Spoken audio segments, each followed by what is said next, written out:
Dans 5 minutes, la revue de presse d'Olivier Delagarde. Mais d'abord, c'est mercredi. Vous retrouvez la signature Europe 1, Édouard Tétrault. Bonjour Édouard. Vous venez chaque mercredi nous présenter votre contre-proposition. Alors cette semaine, vous n'êtes pas en studio. C'est depuis Cannes que vous nous parlez. Bonjour Alexandre. Et oui, je suis au large de Cannes, en plein festival. Les auditeurs entendent peut-être la mer.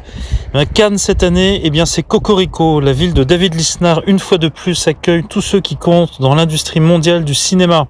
C'est l'équivalent de la Coupe du Monde de football, mais organisée tous les ans, et pas dans une mégapole globiche, mais dans cette perle française de la Méditerranée.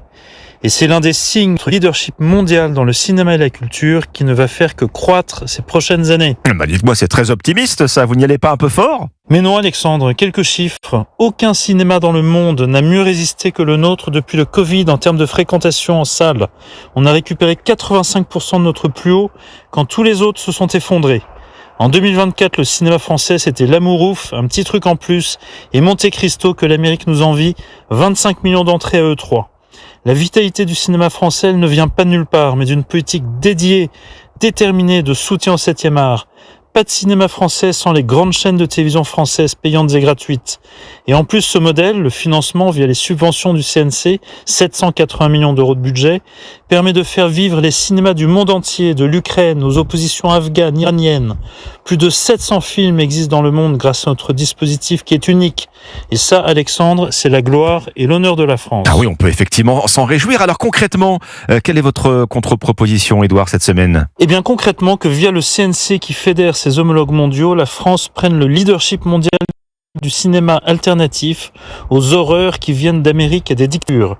Je ne parle pas de Mission Impossible, mais des gloubi-boulgas wokistes comme des films et séries d'hyperviolence qui se déploient notamment dans les plateformes de streaming et de l'esprit de dictature de l'époque. Face à l'Amérique de Trump, aux mollahs d'Iran, aux missiles de Poutine, opposons notre cinéma. Un cinéma de la liberté, des échanges, des résistances démocratiques. Celui qui se donne à voir à Cannes grâce à la France. Les graines du figuier sauvage de l'Iranien Mohamed Rasoulov l'an dernier, Bread and Roses de l'Afghane Sarah Mani qui se battent pour la condition des femmes chez les barbares. En attendant Second Winds, le prochain film bouleversant de la franco-ukrainienne Masha Kondakova sur les mutilés de guerre ukrainiens qui ont monté le Kilimandjaro. La résistance et le courage, ce n'est pas du cinéma, mais c'est aussi du cinéma. Édouard Tétrault, signature Europe 1 depuis Cannes ce matin. Merci Édouard, on retrouve votre contre-proposition bien sûr sur le cinéma français dans le nouveau numéro du JD News en kiosque aujourd'hui. À la une cette semaine, Vauquier-Rotaillot, la droite est de retour. Excellent.